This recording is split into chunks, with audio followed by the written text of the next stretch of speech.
Apps can do a lot of cool things. You could order dinner, gamble on your favorite team, and track your health.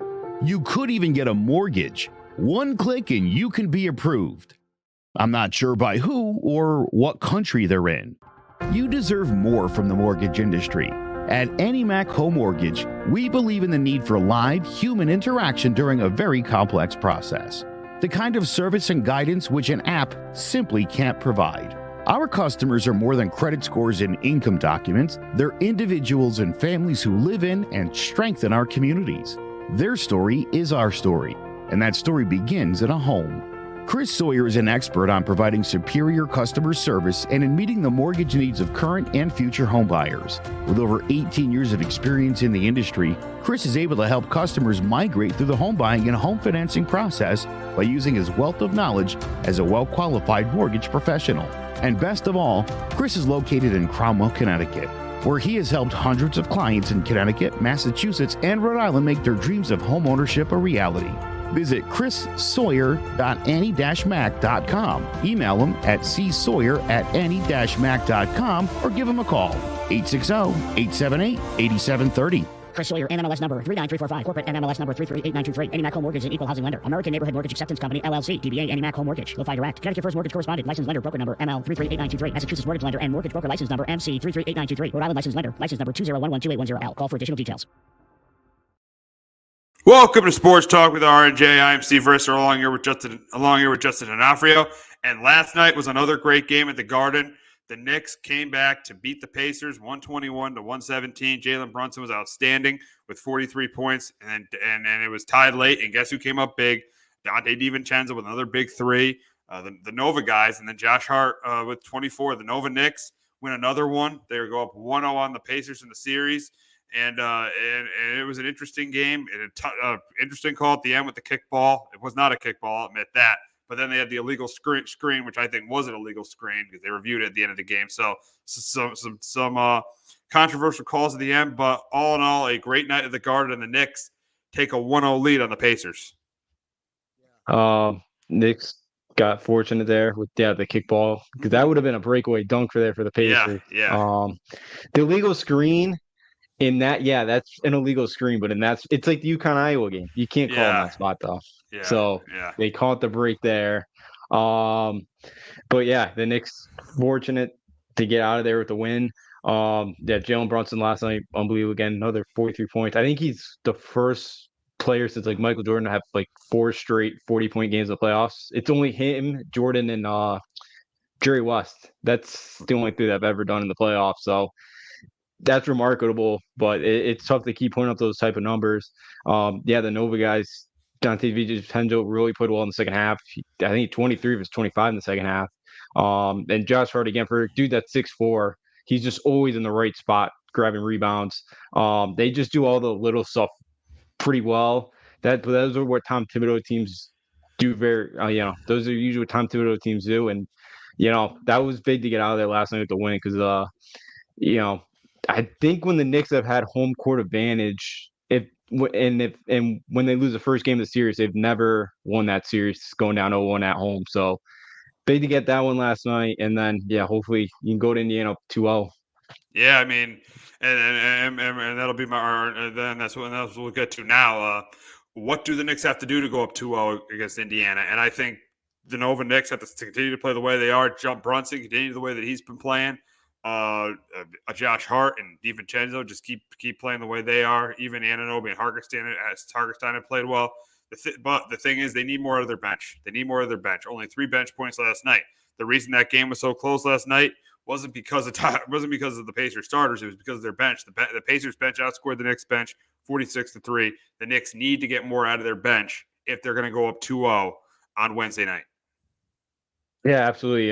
The Knicks big thing is kind of the continue of the other kind of role guys on the team. The Josh Harts, the Dante DiVincenzos, the OG Anunobies. They got to continue to score as well because Jalen Brunson's been unbelievable, but it's tough to put up 40 a night in the playoffs. So those guys around him have to continue to help him out.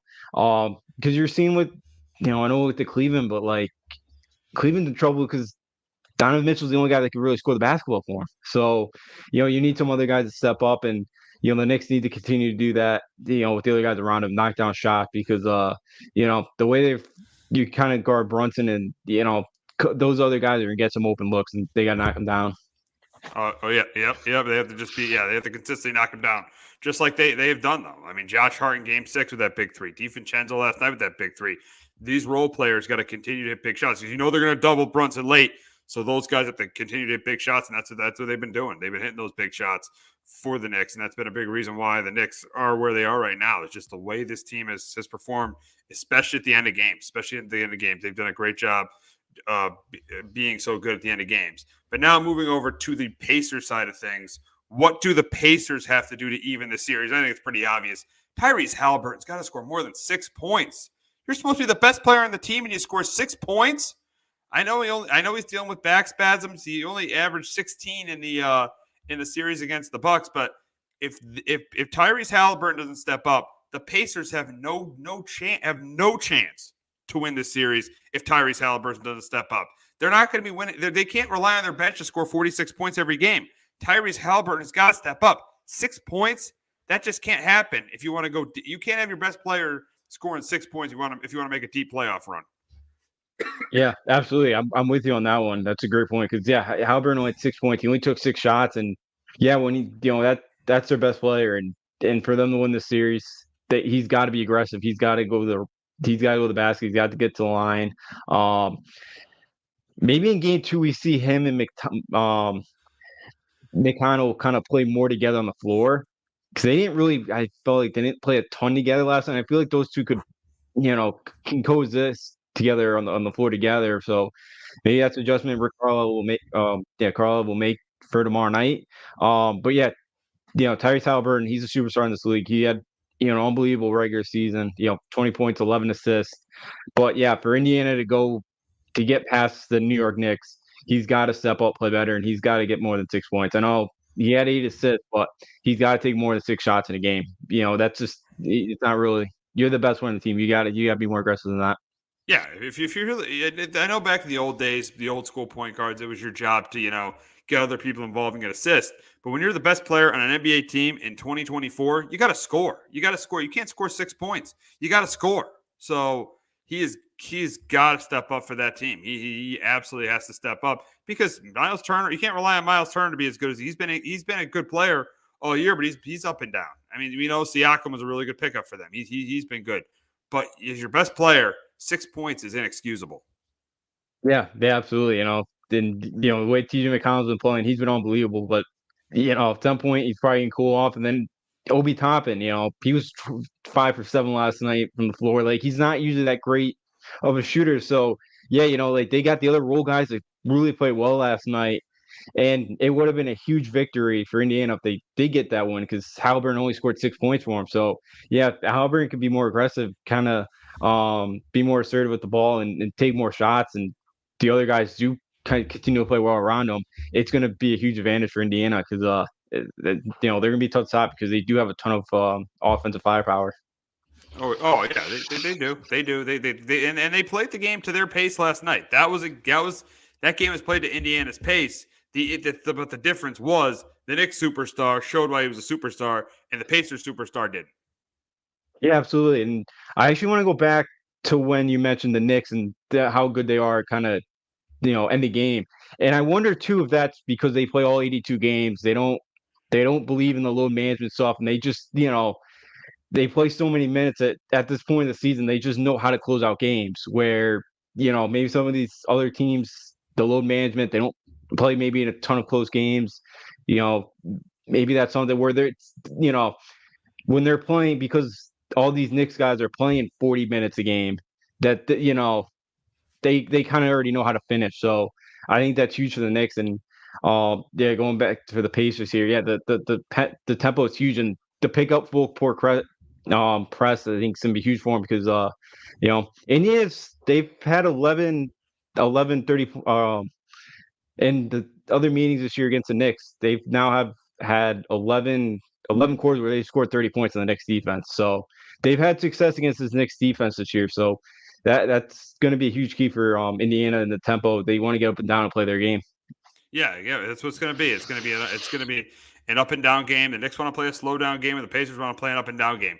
It's the funny thing is the Knicks. These teams in the '90s were arch rivals. They had a great rivalry in the '90s because they played in the playoffs every year. But they had pretty much the same style of play. They mucked it up. It was a physical defense. They both were defense first teams. Both had their closer. I mean, the Knicks. They both had their great players. The Knicks had Patrick Ewing. The Pacers had Reggie Miller, but they were more defensive teams that wanted to muck it up. The Knicks are kind of the same. Yeah. I mean, obviously they average more points a game because the game is completely different than it was in the '90s. The Knicks are kind of the same, but the Pacers are just the total opposite of those Pacer teams in the '90s. So it is weird. The contrast in styles from that Pacer team to this Pacer team is like night and day. Yeah, it absolutely is. Indiana is it's a very new age style. Their efficiency wise was off the charts this year. I think one of the best all time. And they want to go up and down. They take a good amount of threes. They have a lot of guys that can knock it down, and usually on the floor. Because even their big Miles Turner can knock down threes. Like they usually this point, you got five guys that can shoot a three on the floor at all times. And back then you didn't really have that. So these two were big rivals in the '90s. I think I think they said Reggie was gonna be on the broadcast tomorrow night, so it'll be interesting. That's gonna be very interesting. I know.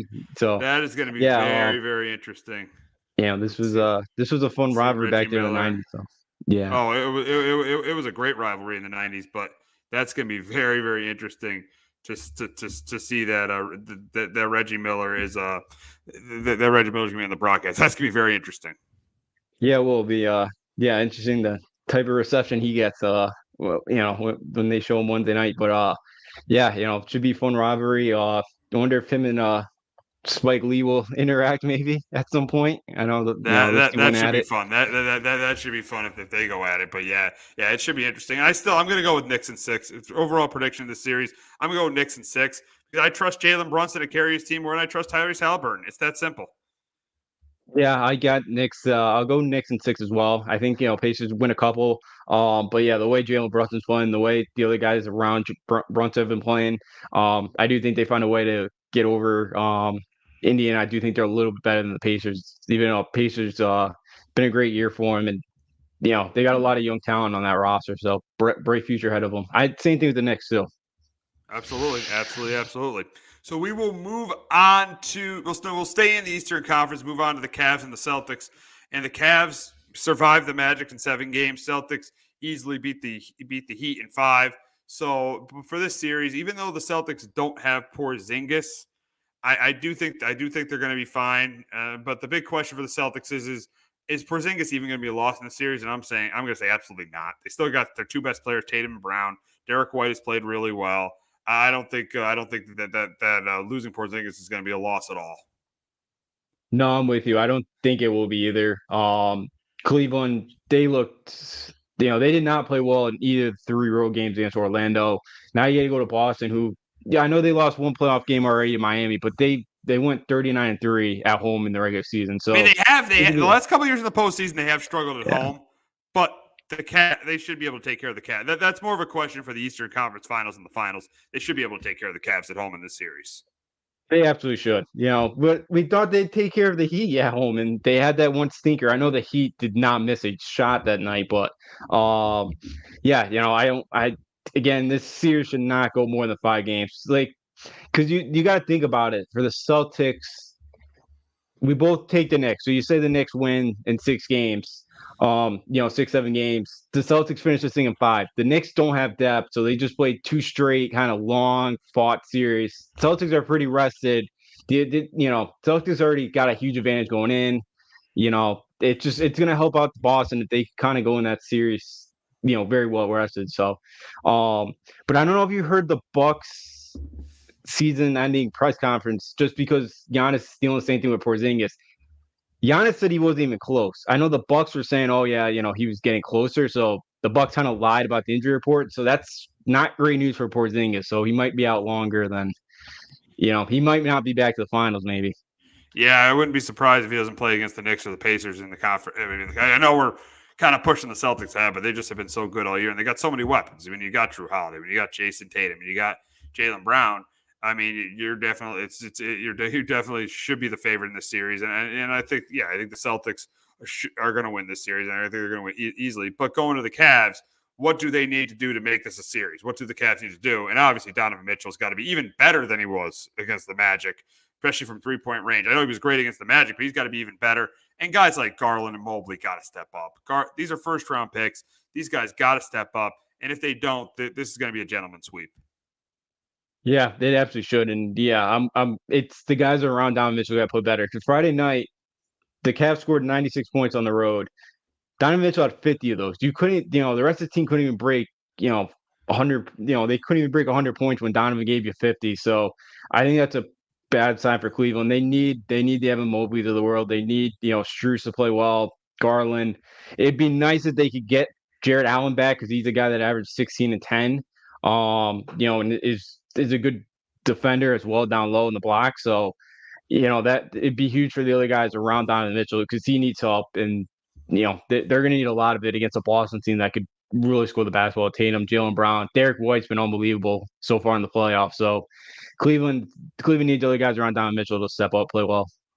Yeah, absolutely, and it starts tonight. It starts tonight with the Celtics and Cavs. I think this. Remember back in the old days, those Celtic Cavs series. It was with you had LeBron in the big three, and then when LeBron was with Cleveland again, his second act with Cleveland, you had him facing the Celtics twice in the conference finals. LeBron beating him both times. Well, funny, his first time he was in Cleveland, the Celtics beat him both times with the big three. That's why he left Cleveland. Then in Miami, he beat the Celtics a couple of times. And he beat the Celtics a couple of times, and then he went back to Cleveland, and then he beat the Celtics a couple of times there. So the Cavs and Celtics have a lot of history in the playoffs. They're back playing in the postseason. But in this series, it should be a gentleman's sweep. I got the Celtics in 5, heading to the Eastern Conference Finals for the third consecutive year. Yeah, I'm with you. This thing should end in 5. Cleveland gets either game 3 or game 4 at home, but that should be about it. Boston really has to take care of business here. Can't play around with this team. Get the rest. Don't have a long series here. Right? Boston takes care of business pretty handedly. Yeah, I'm going with the I'm definitely going with the Celtics to win the series in 5. But we got to get to what the biggest story in the NBA is, and that's the Nuggets being down 0-2 to the T-Wolves. And just Anthony Edwards has been absolutely phenomenal. Dropped 43 in game 1, 27 last night. T-Wolves were dominant last night against the Nuggets. This was one of the most stunning results I've seen in the NBA in a while. I thought the Nuggets might get beat, but I never thought they get beat like this in pretty much a must-win game. You saw frustration from the Nuggets. Jamal Murray throwing a heat pack on the floor. You saw everyone struggling. Even Jokic struggled. Murray's been terrible in the series. Porter has been inconsistent. Gordon's been inconsistent. KCP's been terrible in the series. So the Timberwolves defense they've held the Nuggets under 100 points.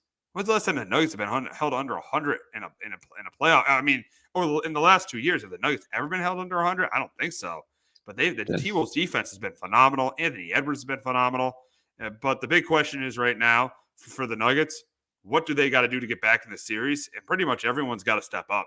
Everyone. Yeah, I'll tell you, even the best player in the game, Nikola Jokic, he's got to step up. Jamal Murray's got to be much better. And they'll be lucky. They might not even have Jamal Murray for game 3 because he could get suspended for what he did. But yeah, everyone's got to step up for the Nuggets. That's the only way they get back in the series. They're in a hole that no one expected them to be in. Yeah, absolutely. This Timberwolves defense is one of the better defenses I've seen in a long time. And they're very physical. And again, the refs are letting them play, and if the refs are going to let them play, you got to adjust to that. And you've kind of seen the Nuggets haven't liked that. Like I don't think I've seen a coach go after a referee like that probably since Bobby Knight did that. Yeah, he went crazy, Michael Malone last night. Yeah, he's lucky he did not get teed off. That ref was very patient to him, very, very patient. So, yeah, for the Nuggets, even Jokic could play a bit better. I think he had like a couple of turnovers too last night. Murray, he's not healthy right now, and I think it's affecting. I mean, he should be suspended. Throwing the ice pack on the floor. Heat pack. Yeah, the heat pack. Yeah. That was ridiculous. He should be suspended. They probably won't because they're not going to want to suspend a star for a playoff game. I mean, you saw the same thing with Embiid. They did not want to kick him out after what he did to Mitchell Robinson. So I can imagine, but he should get a suspension. But yeah, the Nuggets guys got to play around him better. And I know Michael Porter's dealing with a lot. Like his one brother just got kicked out of the league. His other two brothers are kind of dealing with some law kind of they've gotten in trouble with the law of late. So I know there's probably a lot on his plate right now that he's dealing with off the court. It's just probably I would think to affect him a little bit. So yeah, for the Nuggets, they gotta just fight through it and hope they play a lot better and guys kind of are able to knock down some shots. Oh yeah. I mean, it's stunning the way that team has played so far. I mean, it really has. It's in this series. I mean, it's just stunning that they're down 0-2 and the way they got beat last night.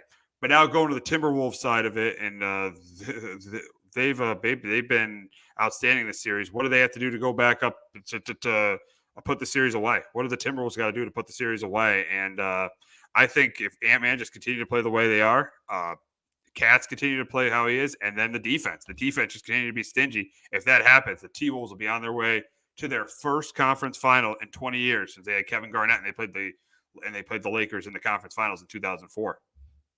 Yeah, I'm with you. I'm with you with the Timberwolves there. It's the defense. They blitz Jamal Murray kind of every time he got over half court. They're making it tough for him to do anything. And then, I kind of talked about it last week. There's not any other team in the league that can throw bodies at Jokic like the Timberwolves can. We've seen Naz Reid guard him. We've seen Karl-Anthony Towns. Rudy Gobert will even guard him when he's back in Game 3. So, and again, that's worn, and I think that's worn Jokic down. He talked, like after Game 1, he needs a clone of himself.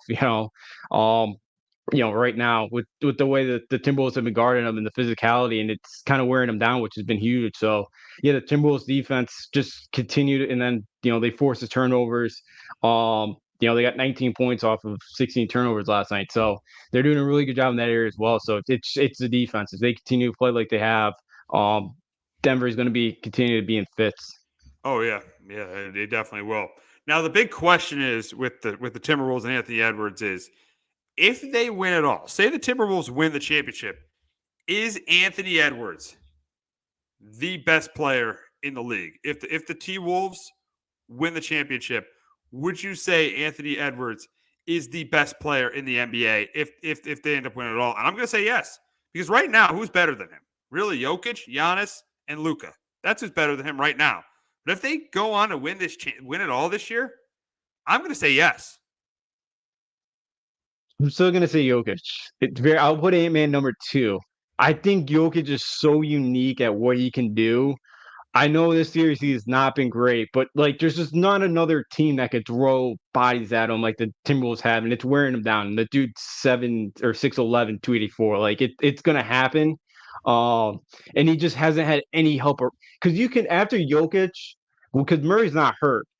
The best, the Timberwolves have the 5 out of the 6 best players right now in the series. Because Murray's a healthy Murray, he would be in there, but he's not right now. So I can't put him in the top 6 in the series. So I just think right now, just with how unique Jokic is, I'd still put him on top, but I'd put Anthony Edwards at number 2. I would take Edwards. If the Timberwolves win it all, I'd take Edwards because Edwards would have beaten Jokic. Then he probably beats Luka or the number 1 seed in the conference finals. And then more than likely, he beats the Celtics in the NBA Finals. If the Timberwolves win, he's the best player in the league. And yeah, you want to talk about how good this Timberwolves team is defensively? They really have 2 consistent scorers. It's him and Cats. Ant-Man's making a lot of these guys on this team better around him. We were talking last year how terrible the Rudy Gobert trade was because the guy can't score. So if the Timberwolves win this year, I'm saying it. Ant-Man's the best player. He's the face of the league. He's the best player in the game if the T-Wolves win the championship. And it would be very impressive because that franchise has done nothing since they entered the league in 1989. They've done absolutely nothing. So it would be very impressive for him to carry that team to a championship. And he has. And I think Jokic makes guys around him better. But I just think the way, like, the problem this series is you can see it. Malone kind of got no answer. Like, this team just has no answers right now. You hope they figure it out, but they're second best because Murray's kind of the, kind of the X factor for this offense, because when he's shooting the ball really well, it opens it up for the other guards and opens up for kind of Jokic as well. And so with a healthy Murray and what that Denver offense last year in the playoffs was just so fun to watch. They were just carving up everybody. They're making it look so easy offensively. Right now they don't have a bench. And they look like they're the older team. They just look slower to the Timberwolves. They look older. Like, it just look. This is such a bad matchup for Denver. Um, you know, and I think you get a couple young guys around Jokic. You get more of a bench. Like, you got 13 out of Justin Holiday last night, but other than that, you really get much. So, I still just think Jokic, what he can bring at his size, he's just an absolute. He's a unicorn, and that offense is so fun to watch you know, um, when they're kind of rolling and they're not playing a team like Minnesota. Yeah, you're right about that. Yeah, I mean, yeah, that offense is fun to watch, but if he beats if Ant-Man beats him, say he sweeps him, and then he wins. All right, I'll say this: if he doesn't win the championship, I'll still have Jokic number one because I think the championship trumps everything. But if say Ant-Man sweeps them and they go on to win it all, I gotta take Ant-Man. I gotta take Ant-Man. It's amazing because were we even thinking of Ant-Man as like top 15 or even top 25 before the season began? Maybe top 25. Were we even thinking of him as top 15? No.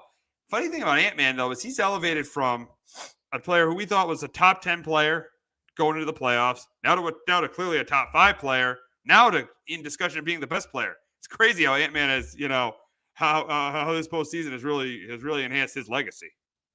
It absolutely has. I remember him coming out of the draft. That first time I watched him at Georgia was that Michigan State Maui game where he torched Tom. I think he had like 25 and a half. Like he torched Izzo. And the big thing for him coming out was like, can he get a consistent 3-point shot? And he's continued to grow on that. Like he's gone to, he came in the league. His first year was like 32%. Last year, now he's up to 35%. Like he's gone in Georgia, he was like 28% three. So that 3-point shot's gone consistently a little bit better, but it's just his ability to get to the rack. And he's just so athletic and defensively, he's so good on that end as well. Yeah, like for me, before the year, you kind of top 15 guy, but yeah, he's definitely asserted himself in like that top 10, top 5, and definitely right now, if he wins the championship, he's definitely in that conversation. And I know we just talked about it of being the best player in the sport because he would earn it to bring Minnesota a title. Would for that state that really outside the Twins, they've only won twice. Minnesota, like the Vikings haven't won a title, the Wild haven't. Like that's been a place, Minnesota, where all 4 of those teams usually choke in the playoffs, and for him to finally get one would be special. It would be. Yeah, it definitely would be. It would be. They haven't won a title since '91, so yeah, it definitely would be special if the T-Wolves win it this year. But we're going to wrap up the NBA talking about the Mavs and the Thunder. This should be a very, very interesting series between these two teams. And the big question is to start out is, what do the Mavs need to do to win this series? What do the Mavs have to do to get back to the conference finals for the second time in 3 years? And I think it's pretty simple. Guys around Luka got to step up. The P.J. Washingtons, the Daniel Gaffords, the Jones, Gafford, and Washington, they got to step up around Luka and Kyrie. Those two guys, they got to step up. And also, I know Luka's not healthy, but he's got to be better from 3-point range. Luka has got to be better from 3-point range. He's been 3 for 18. I know they won their last 2 games. But he was 3 for 18 from 3-point range. Luka's got to be better from 3-point range because the Thunder are a better team than the Clippers. Yeah, for me, it's Kyrie Irving, the way he's been playing right now. And if he continues to play the way he's playing, they're going to be such a tough out because you talked about it. He can't be your number 1, but he can be your number 2. And when he's your number 2 and he's on and he's focused. Oh, you see it. You're a championship contender. You saw you saw it in Cleveland. Yeah, we did with LeBron. And, things ended ugly there. We all know. But, yeah, when he's there, he's focused. He's such an unbelievable – he's an unbelievable 2. And Dallas has, been unbelievable. And the trade that they made. And then for me, the other one is defensively. The couple of trades that they made kind of towards – at the deadline, they got PJ Washington. they did, and then they got Dan Gafford from Washington. Like those guys have made a huge impact on the defensive end. And you're playing a OKC team that's one of the best teams offensively. SGA's one of the best guards in the league. He should be all first team.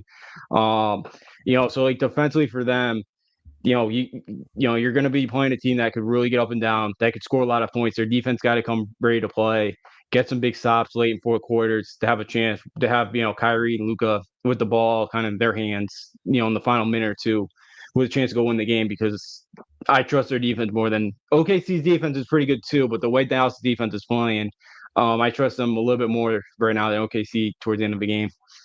Yeah, it's close. It's close defensively, but I do like OKC's offense. I think OKC is a little bit more. I mean, if you look at that roster, OKC has more depth outside of their top players. I mean, I think they got Jalen. They got Jalen Williams. They got obviously Dort. They got Giddey. So I think they're a little bit better outside of their top two guys than Dallas is. But going to OKC, what do they need to do to get to the conference finals for the first time since Kevin Durant's been there in 2016? Yeah, for me, they got to, SGA's got to kind of continue to be a superstar. He averaged 20 points in the New Orleans series in the sweep. He played unbelievable. And he's been a guy, struggled from three a bit in that series. He's 5 for 17, but he's just, he averaged 30 points during the regular season. He's one of the best players, especially at the guard spot right now in the league. And I know there's been some talk of him trying to, get to that like MVP level, and he could really put himself on the map for that category. He's not going to win it next year, but maybe next year if he could really put like OKC, if he can win another series here, get to the finals. So I think for SGA, it's going to be huge. And the other one too is my other one is the rebounding battle. OKC was 27th in the league in rebounding.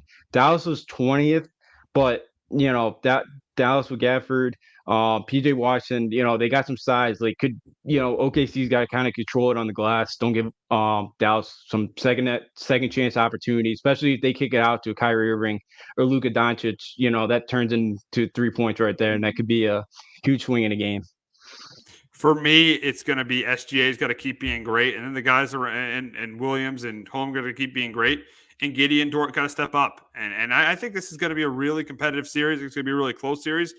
But if Luka was healthy, I'd go with the Mavs here. I'd go with the Mavs to win this series. But I think he has a knee injury. He's not 100%. So I'm going to go with the Thunder. I'm going to go with them in 7. I think this is a 7-game series. I think it's a fun series. And I think the Thunder get back to the conference finals. I think they win it in 7 over the Mavs. Yeah, I'm gonna go with OKC in 6. You mentioned Luka's injury, because he's not great on the defensive end of the floor, which does hurt him a bit. Especially if his knees banged up, that kind of hurts him a little bit more.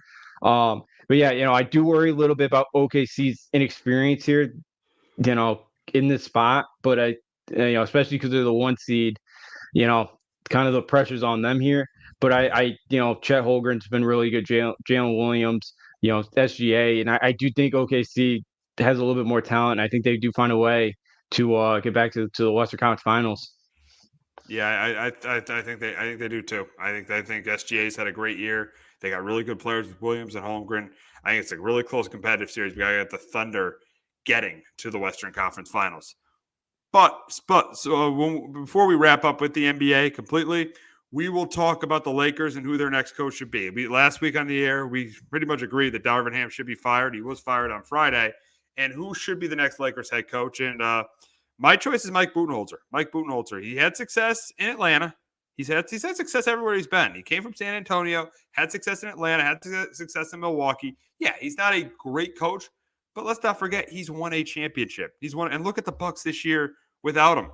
They fire Adrian. They fire Adrian Griffin like 43 games of the season. Then Doc comes in. That's a total disaster. So my choice, I think it's between 2 guys. I think it's Kenny Atkinson and Mike Budenholzer. So for me, and Kenny Atkinson was a really good coach. He was probably the best coach the Nets have had in a while. But Kyrie and KD just didn't want to be coached, and then Kyrie didn't want to be coached, so he ended up getting fired. He didn't think they needed a coach. Kyrie didn't think they needed a coach, and we all know how that ended. And everything ended there. So For me, though, my choice for the next Lakers head coach would be Mike Budenholzer. Yeah, I went with your other guy, Kenny Atkinson. Because you mentioned it, and this is the worry is Kenny Atkinson's going to coach. We've seen what happens when players don't want to coach. Like LeBron wanted Darnell Ham. How'd that work out for you, LeBron? Not good. Not good. No. This is why, players running organizations. I get you pay them a ton of money, you want them to be happy, but they don't know what's the best choice for the organization. But yeah, I go with Kenny Atkinson because you're the Los Angeles Lakers. You just hired you had Darnell Ham the last time. The betting favorite right now, I saw this morning, is JJ Redick. He's a favorite to get that job. That's crazy. Yeah. That is nuts. That's like hiring the Nets hiring Steve Nash. Yeah. They just tried to experiment with him. It didn't work. Now going JJ Redick route, I think would be a disaster. But as a Kings fan, I would love to see more disaster in Los Angeles. Always enjoy it. So, but I go with Atkinson. The guy did an unbelievable job with that Nets team. The year KD and Kyrie were hurt, and then getting fired was the biggest kind of, that it was ridiculous that they got rid of him. To get that team to somewhat near a playoff spot. So I go Kenny Atkinson. I get LeBron's probably not going to want this guy, and they want to keep him happy, but you got to go with the guy. You're Los Angeles Lakers. When's the last time they've had a decent coach? Phil Jackson? Really? Yeah, Phil Jackson. Because I remember Mike Brown was a disaster. Yeah, then I'm trying to remember who was after that. I think Mike D'Antoni. That was a disaster. Yeah. Then Luke Walton, that was a disaster. Frank Vogel was probably the best because he won a championship, but he's average. He's average at best. So yeah, it's really been Phil Jackson. Yeah, and this is the Los Angeles Lakers, a once proud organization. Get one right, please, for once. I think Budenholzer has won a title, so that's not a bad. That was my number 2, but you need somebody that knows how to coach. So that's why I would go with Kenny Atkinson, but we'll see if they mess it up like usual. Yeah, we'll see. We'll see what ends up happening with the Lakers. But just like on the hardwood, New York and Boston teams are playing well. They definitely are on the ice too. But before we talk about that, we're going to hear from our friends at JPEG Financial and Shamrock Home Inspections. Do you have a 401k and some savings for future retirement, but don't even know if it's enough to live off of? How much is enough? How often are you thinking about it? The team at JPEX Financial Group can help set your mind at ease. We specialize in creating strategies in the planning and managing of your financial, educational, and investment needs. We help clients pursue their investment goals with sound financial strategies. You deserve a personal, tailored plan. Lasting, meaningful, and open relationships are the foundation of our practice. You've worked hard for your money and should feel confident in your investment choices as you make decisions for your financial future.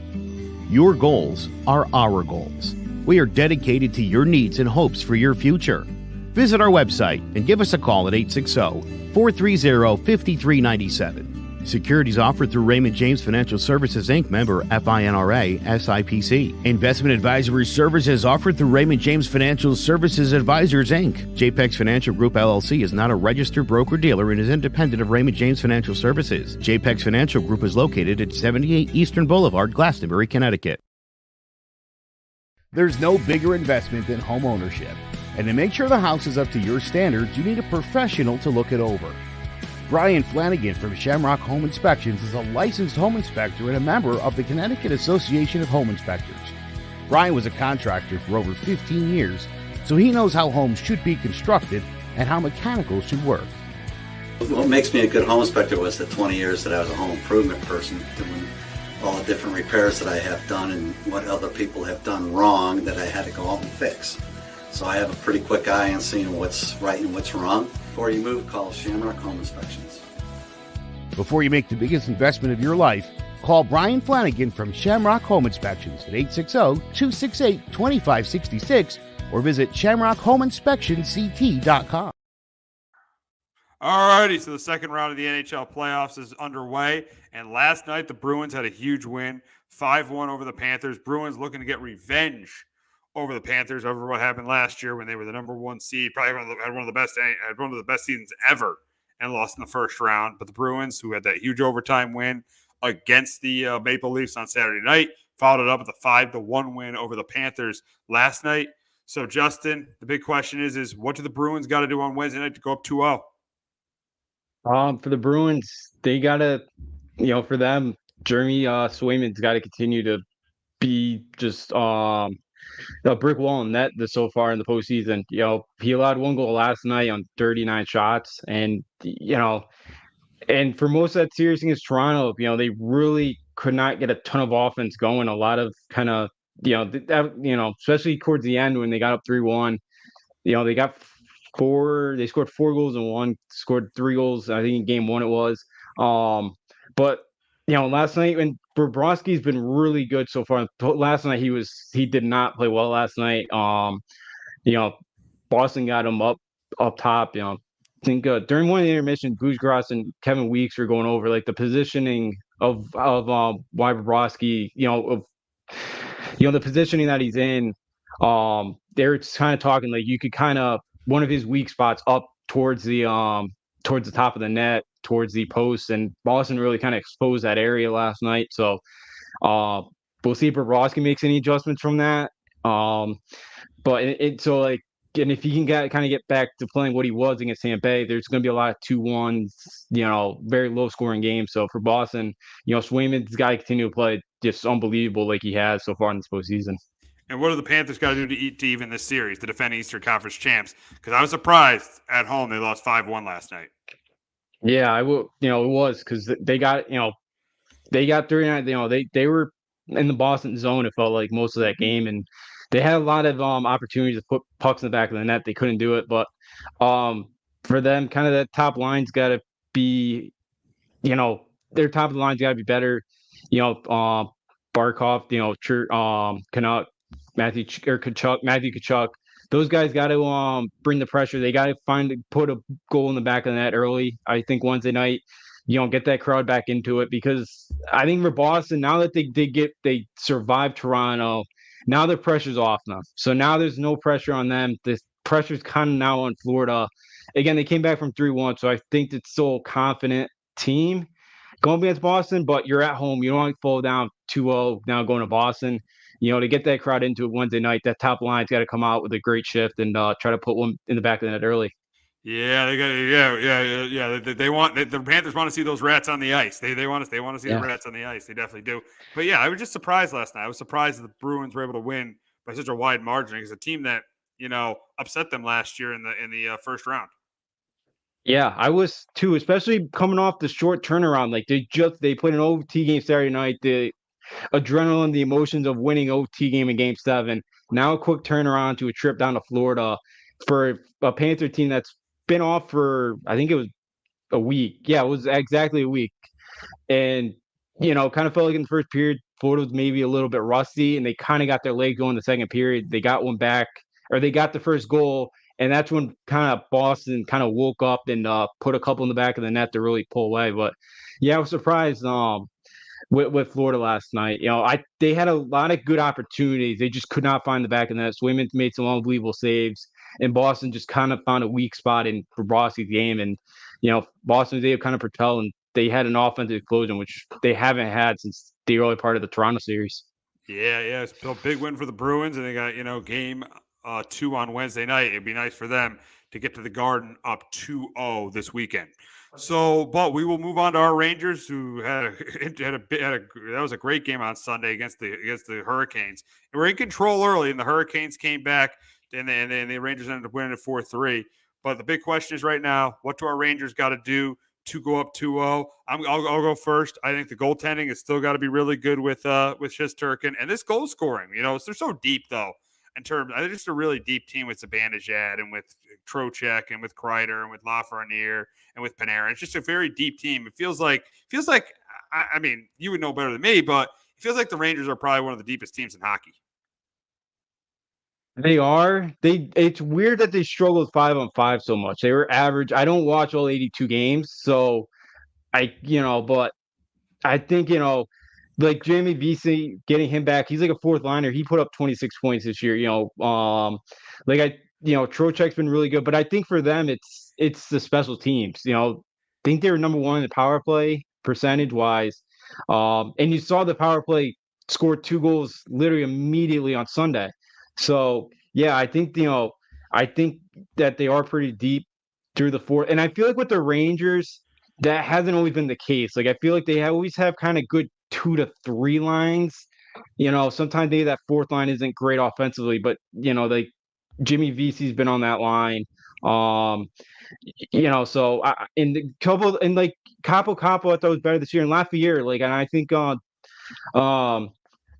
what's his Pierre Lafayette. I think he's done a really good job with the younger guys of really getting Laviolette's a good coach. Laviolette, I thought maybe they fired Gallant too early, but the fact they got Laviolette, that was a really good hire. Yeah, well, and when they lost last year, the Devils, what was it? It was like we wanted to be.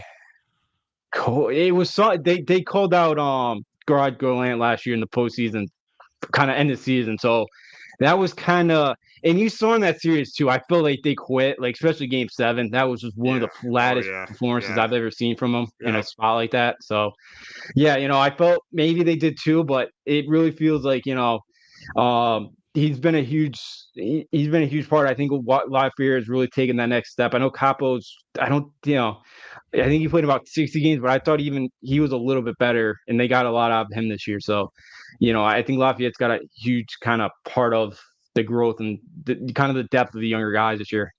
Yeah, yes, he has, and they've had a great year winning the President's Trophy. But the big question is now, what do they got to do tonight to go up 2-0? For them tonight, one thing is to stay out of the box. They took a lot of dumb penalties. I felt like they took 6 of them there on Sunday. And look, Carolina's, they were 0 for 6, but the second best power play team in the league behind the Rangers. So they're gonna find one. They're gonna find Carolina's gonna find one eventually in the back of the net, on the power play. So stay out of the box. I know you got Igor, but just do not take as many dumb penalties tonight, because that will come back to bite you, because I don't think we're going to see too many 4-3 games this series. I think it's going to be a lot low scoring games, and again, little bounce there, 2-1, like it makes all the difference. So you can kind of play 5-on-5 and stay out. I know they have one of the best kills in the league, but it's not a good recipe for success in the playoffs. Now, the Hurricanes, they've had a great year. I mean, I don't really know a ton. Outside of Sebastian Aho, maybe Brian Burns, I don't really know a ton about their players. And the goalie, too, is pretty good. Anderson, he's pretty good. I don't know a ton about their players, but they were the second best team in hockey this year. What do they got to do to what does Rob Brendamore's crew got to do to even the series tonight? For them, think they got to get one early tonight. The Rangers kind of came out. They got the early couple goals there. They kind of took control. Nick Garden energy was enough to kind of help the Rangers hold on tonight. They had 30 wins at home. New York did so.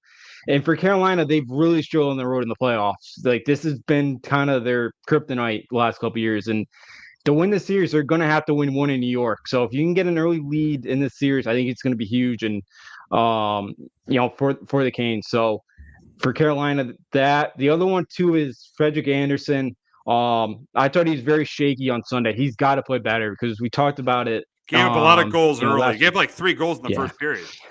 Yeah, and thought a couple of them were very shaky. One was off a turnover that, in Carolina, bad pass, and New York took advantage. But, in like baseball, you need a pitcher to bail you out or two, in a game to win a postseason series. You need the same thing out of your goalie. Igor could do that for the Rangers. I don't know if Anderson could do that for the Canes. And he might have to do it in the series for Carolina to win. So he's got to play better. He's got to be on the top of his game tonight for Carolina to have success. Oh, absolutely. And you said it. The Canes have to win a game in New York. They didn't 2 years ago, and that's why they got beat by the Rangers. Even though funny, that series they won, every home team won until Game 7 when the Rangers won and got to the conference final and eventually lost to Tampa. The Canes got to win a game in New York if they want to win this series. So we'll wrap the show talking about a little bit of baseball. And the Yankees right now in second place at 23-13. just came off a sweep with the Tigers, and seeing some of the clutch hitting this weekend, I that was my biggest takeaway this weekend is the clutch hitting. Soto getting that huge three-run double on Sunday. You had Stanton getting that big double to tie the game on Friday. You had Rizzo winning it. We had the game-winning hit on Friday. Then Rizzo with the 3-run homer on Saturday. So really the timely hitting is what I've really, really liked about this team. I think that was the big story of this weekend against Detroit. Yeah, Friday night, I guess, the whole series, the clutch hitting, and that's something we haven't really seen the last couple of years. They've really struggled late in games, entire close games. They've not been able to get those big runs home. And Friday night, those bottom 9 at bats were very impressive. Verdugo laid down the bunt, then Stan actually taking the ball, going the other way with it, which he never does. It was nice to see that. And then, Sunday, Soto with the big one, Rizzo. Judge responds on Sunday with that huge bomb. So, the clutch hitting we haven't seen the last couple of years, and it was nice to see over the weekend. And, they're going to continue to need that, so far, because I know the Astros are struggling, but I know you've already swept them. But that's always, it's always one of those nervous series. And you go to Tampa and Minnesota, who are both Minnesota's been playing really well. Tampa Bay starting to kind of get it going. So, you're gonna have to. You're probably gonna be a lot of close games, and I think the record 2 in run games has been really good so far for the Yankees too. So, the clutch inning has been it's been great to see.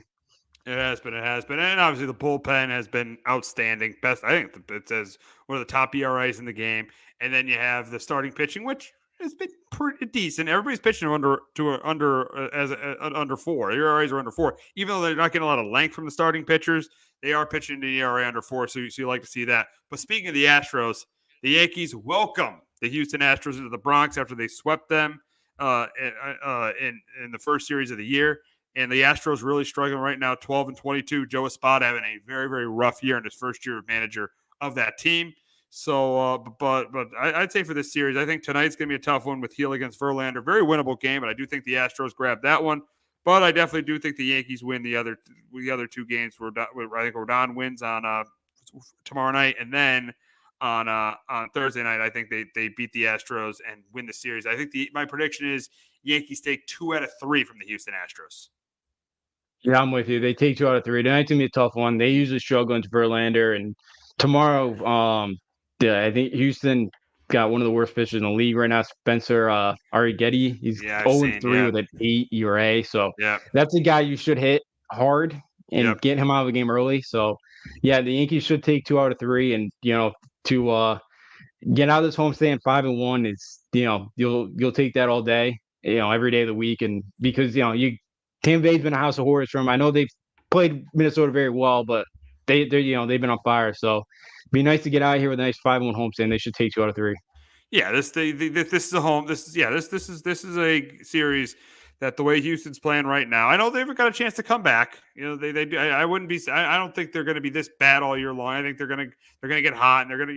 I don't think they're going to. They might not catch the Mariners and the Rangers, and they are behind Oakland too.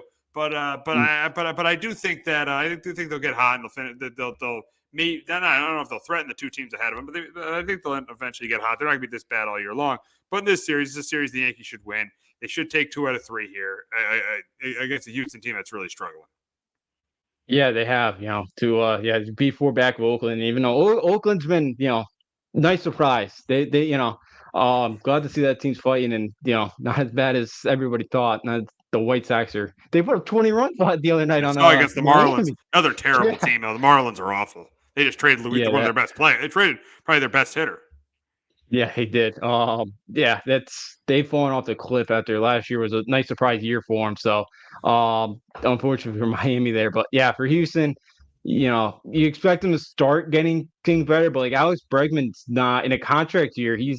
Hasn't been great. Like he's only batted .202, the 1 home run, 11 RBIs. He hasn't gotten going yet. They just brought Jose Abreu down to AAA, to try to correct his swing. So, this Astros team you expect at some point. I know, Verlander just got back. You're hoping a couple other starters get back at some point because the starting pitching has been great. And Josh Hader hasn't been great either. He's got a 6 ERA right now, and they gave him a lot of money, and I thought that was something Baltimore should have gotten. I know Kimbrel hasn't been much better, but they're not paying Kimbrel $100 million right now like the Astros are paying Hader. Yeah, Hader has been terrible. Hader has been, because remember that series against the Yankees. The Yankees, most of those were come from behind wins where the Astros had the lead after like 6 or 7 innings, and the Yankees came back and beat them. So yeah, Hader has definitely struggled. But for the Yankees, it's been nice. It's been nice. They know they dropped 2 out of 3 against Baltimore, but they're off to a nice start. And Juan Soto is ridiculous. That guy is amazing. He is. He is. I know. Tough to. They're not going to give him a blank check, but he's going to make himself $50 million. He's going to get $50 million a year from somebody. I don't know if Steinbrenner will go that high with him. He might have. Think we all want him to, but we'll see. I know we got somebody right across town that with the Mets that got an empty pocket right now. Oh yeah. That will give Soto what he wants. So yeah, Soto in a contract year, been impressive. His at bats are just so fun to watch, and he's just an absolute monster at the plate. And when Judge, and it feels like Judge is starting to get it going a little bit. Like when Judge starts to really get round into form with Soto right there in front of him, it's going to be a really fun summer to watch those two kind of go back to back. Just in the lineup and how pitchers kind of challenge them. It definitely will. It absolutely will. So we'll wrap up talking about the Red Sox. The Red Sox right now 19-16, dropped 2 out of 3 against the Twins. The big story for them is the pitching with Houck and Crawford really good. Bullpen's been good. Offense, really outside of Tommy O'Neill, has really struggled. And I don't know if this is sustainable. The biggest question is this team going to stay in it? I know they're ahead of the Rays. I know they're ahead of the Blue Jays. But are the Red Sox going to stay in it by the trade deadline? And I still think, and I still think I don't think they are, because I don't know if the pitching is going to hold up. I don't love the lineup, and I don't think the bullpen will pitch as well for this long. Yeah, you feel like at some point the pitching is going to come back down to earth, but I thought maybe it would after a couple of weeks, and they're still pitching well. They're getting a lot of strikeouts. Some of their earned runs have kind of been on errors too. So some of it's not going against the ERA, but because their defense has struggled a bit as well. But it really feels like this pitching staff and Andrew Bailey, they've kind of figured something out. Maybe at some point in 2024 baseball, like the offense is just kind of like, they'll kind of, especially when the summer months, warm up, or now we're getting into May. Ball starts to travel more, so maybe some of those numbers do climb a bit for the pitchers ERA wise, but for the starting staff, it's been pretty impressive the way they started out. And I think Nick Pivetta right now is supposed to come back tomorrow night, so they'll get him back. Yeah, it's actually funny. Guess who's pitching against in Atlanta? Sale. Chris Sale. Yeah, Sale. He's been great too. He's looked good early on for it. So yeah, and you think at some point, I know there was the average starting to climb there. It's up to 292. The power hasn't come yet. Only 4 home runs to 24 games, and you would expect it to show up at some point. But Connor Wong's been a night. He's batting 360, 346. So he's been nice average wise. O'Neill's been a nice pickup for him. So their lineup's it's been okay. You're hoping it kind of continues to get going and they all start to run in form. But yeah, Boston, it's possible. Their pitching ERA, the starters ERA is still under 2. Like that's tough in 2024 to kind of continue those numbers. Yeah, exactly. Yeah, this team is going to have to start to hit if they want to stay in this thing late into the summer. But that's going to wrap it up this week on Sports Talk with R&J. For Justin D'Onofrio, I'm Steve Risser. We'll be back next week continuing to talk about the NBA and the NHL playoffs. So we'll be back doing that next week, and have a great weekend, everyone. Jones on first down, wide open, it's Barkley, and Saquon. Hello, my name is Joe Aguirre. Hello, my name is Joe Aguirre.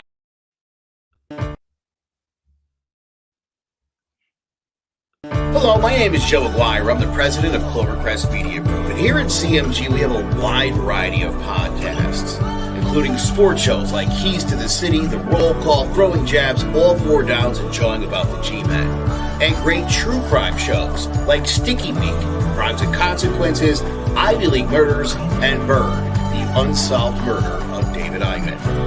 You can find all these podcasts and so much more by visiting clovercrestmedia.com.